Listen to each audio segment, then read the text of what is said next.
നിങ്ങളുടെ favourite shows ഇനി ഒരിക്കലും മിസ്സാവില്ല. ഇപ്പോൾ C5 കാണും നിങ്ങളുടെ ഫേവറേറ്റ് ഷോസ് തികച്ചും സൗജന്യമായി. അപ്പോ ധനുഷ് കുറ്റക്കാരനല്ലേ? അത് തീരുമാനിക്കേണ്ടത് ഞാനല്ലല്ലോ, കോടതിയല്ലേ. ഇനി കോടതി എങ്ങനെ തീരുമാനിച്ചാലും ഞാൻ വിശ്വസിക്കണമെന്നോ നിർബന്ധമൊന്നുമില്ലല്ലോ. തന്നെ സ്നേഹിച്ച ആ പഴയ ധനുഷ് തന്നെയാ തന്റെ മുന്നിൽ നിൽക്കുന്നത്. ആരെന്ത് കള്ളക്കഥകൾ പറഞ്ഞു പരത്തിയാലും അതൊന്നും നമ്മുടെ സ്നേഹത്തെ ബാധിക്കരുതെന്ന് എനിക്ക് നിർബന്ധമുണ്ട്. ഞാൻ ഏത് വിധേനെങ്കിലും തെറ്റ് ചെയ്തിട്ടുണ്ടെങ്കിൽ തന്നോട് ക്ഷമ ചോദിക്കുക. അങ്ങനെ ഒരു തരത്തിലും തന്നെ ചതിച്ചിട്ടില്ലെന്ന് ഉറപ്പുള്ളതുകൊണ്ടാ ഞാൻ മാപ്പെന്ന് പറയാത്തത്. നമുക്കിടയിൽ ഈ ഒരു തടസ്സമില്ലായിരുന്നെങ്കിൽ എനിക്ക് തന്നെ ഒന്ന് ചേർത്ത് പിടിച്ച് ആശ്വസിപ്പിക്കണമെന്നുണ്ട്. മരണത്തിനും ഭ്രാന്താശുപത്രിയുടെ സെല്ലിലൊന്നും ഞാൻ തന്നെ വിട്ടുകൊടുക്കില്ല. എനിക്ക് വേണം തന്നെ എന്നെ പെണ്ണായിട്ട്. എന്നെ മനസ്സിലാക്കുന്ന കരുതിയ തന്നെ വിളിച്ചു വരുത്തി ഞാൻ ഇത്രയും പറഞ്ഞത്. ഇനിയും മനസ്സിലായില്ലെങ്കിൽ ഞാൻ മറ്റൊന്ന് തീരുമാനിച്ചു വെച്ചിട്ടുണ്ട്. ഞാൻ എന്റെ നിരപരാധിത്വം എവിടെയും തെളിയിക്കാൻ നിൽക്കില്ല.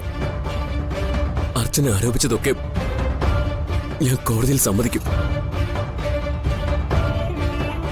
ചെയ്യാത്ത തെറ്റാണെങ്കിൽ പോലും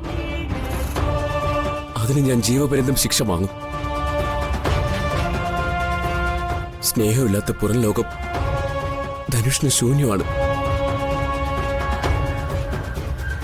തന്നെ സ്നേഹിച്ചു പോയതുകൊണ്ട് മാത്രം എനിക്ക് കിട്ടുന്ന ആ 12 വർഷത്തെ ശിക്ഷ തന്നോടൊപ്പമുള്ള നല്ല ഓർമ്മകൾ കൊണ്ട് ഞാൻ ജീവിച്ചോളാം. അത്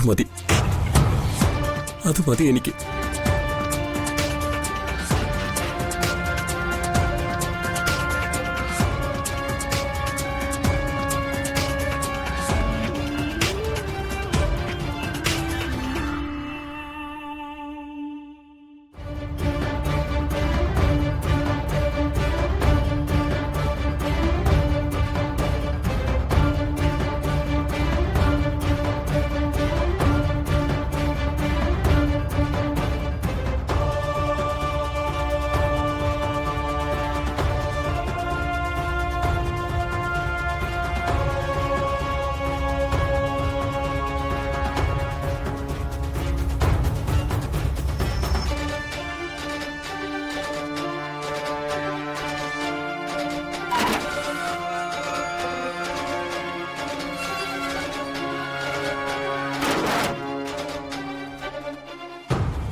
നിക്കടിയോടെ. നിനക്കിവിടെ എന്താ കാര്യം? ഞാൻ ചോദിച്ചു നീ കേട്ടില്ലേ? എന്റെ അനിയത്തിക്ക് സബ് ജയിലിൽ എന്താ കാര്യമെന്ന്? നീ പറഞ്ഞില്ലെങ്കിലും ഉത്തരം ഞങ്ങൾക്കറിയാം സ്നേഹം.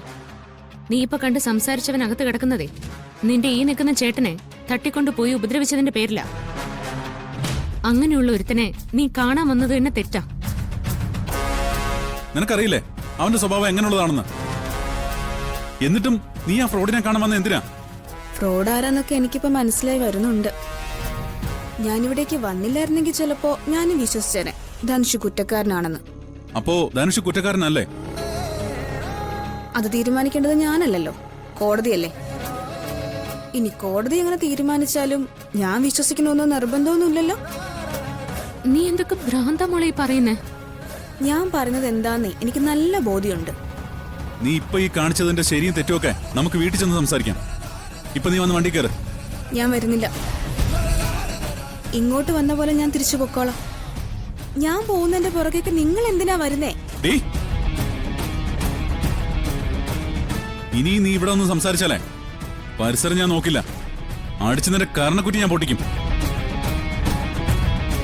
അതുകൊണ്ട് മര്യാദയ്ക്കൊന്ന് വണ്ടി കയറ. ഞാൻ വന്നോളന്ന് പറഞ്ഞില്ലേ? നിങ്ങൾ പോവാൻ നോക്ക്. മോളെ എടി, നിനക്ക് പറഞ്ഞ മനസ്സിലാവില്ലേ? വീട് കേറി ഇവിടെ, കേറി ഇങ്ങോട്ട്. വീടാ. താൻ കേറ്.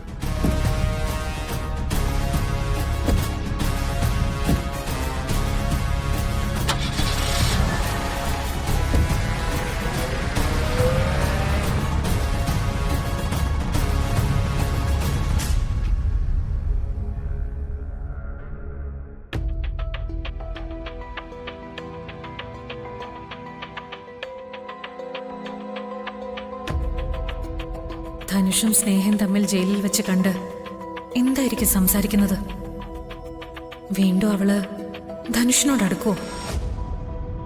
എന്റെയും ധനുഷിന്റെ ഇടയിലേക്ക് അവള് വീണ്ടും വരുമോ?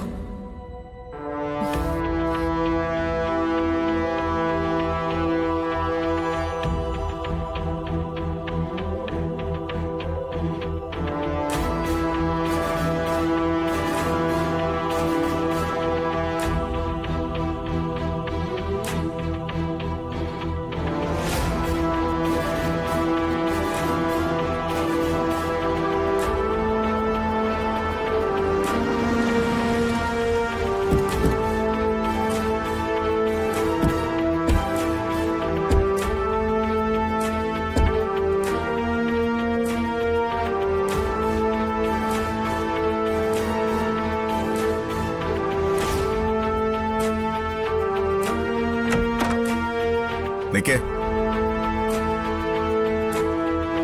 നീ എവിടെ പോയതായിരുന്നു? ഞാൻ ചോദിച്ചു കേട്ടില്ലേ? നീ എവിടെ പോയതായിരുന്നുവെന്ന്. അച്ഛാ, അവളെ വഴക്കൊന്നും പറയണ്ട. അവള് എനിക്ക് വേണ്ടി നിങ്ങൾ വക്കാലത്തൊന്നും പറയണ്ട. എന്റെ കാര്യങ്ങൾ എങ്ങനെ മറ്റുള്ളവർ പറഞ്ഞതും എന്റെ അഭിപ്രായങ്ങളെ ചോദ്യം ചെയ്തത് കൊണ്ടൊക്കെയാ ഞാനിപ്പോ ഈ കിടന്ന് അനുഭവിക്കുന്നത്. എന്റെ കാര്യങ്ങൾ ഞാൻ തന്നെ നോക്കിക്കോളാം. ഞാൻ സബ് ജയിൽ വരെ പോയതാ. സബ് ജയിലിലോ? എന്തിന്? എന്തിനാന്ന് അച്ഛൻ അറിയില്ലേ? അറിയാം. നീ അവിടെ പോയെന്ന് അറിഞ്ഞിട്ട് തന്നെയാ നിന്നോട് ഞാൻ ചോദിച്ചത്. നിനക്ക് കാണാനും സംസാരിക്കാനും അവിടെ ആരാ ഉള്ളത്? ഞാൻ സ്നേഹിക്കുന്ന, എന്നെ വിവാഹം കഴിക്കാൻ പോകുന്ന ആളാ ഇപ്പൊ അവിടെ ഉള്ളത്. അവനെ കാണണമെന്നും സംസാരിക്കണമെന്നും ഒക്കെ തോന്നി. അതുകൊണ്ടാ ഞാൻ പോയത്. സ്നേഹേ, നിന്റെ വിവാഹം മുടങ്ങിയ അന്നു മുതൽ ഞാൻ കാണുന്നതാ നിനക്കുണ്ടായി ഈ മാറ്റം. നിന്റെ ഈ അവസ്ഥയ്ക്ക് കാരണം നീ തന്നെയാ. ഞങ്ങളെല്ലാം നിന്നോട് പറഞ്ഞതല്ലേ ഈ വിവാഹം നിനക്ക് വേണ്ടാന്ന്. നീ കേട്ടോ? ഇല്ല. അപ്പൊ അതുകൊണ്ടുണ്ടായ പ്രശ്നങ്ങള് നീ തന്നെ അനുഭവിക്കണം. ലോകത്ത് ആദ്യമായി മുടങ്ങിയ വിവാഹമൊന്നും അല്ലല്ലോ നിന്റേത്. ഈ വീട്ടില് മുൻപും അങ്ങനെയൊക്കെ സംഭവിച്ചിട്ടുണ്ട്. ദേ നിൽക്കുന്നു അനഘ. അവൾക്കന്നില്ലാത്ത എന്തു കുഴപ്പമാ നിനക്ക് ഇന്നിവിടെ? ഡൗൺലോഡ് ചെയ്യൂ C5 ആപ്പ്. കാണൂ എല്ലാ എപ്പിസോഡുകളും സൗജന്യമായി.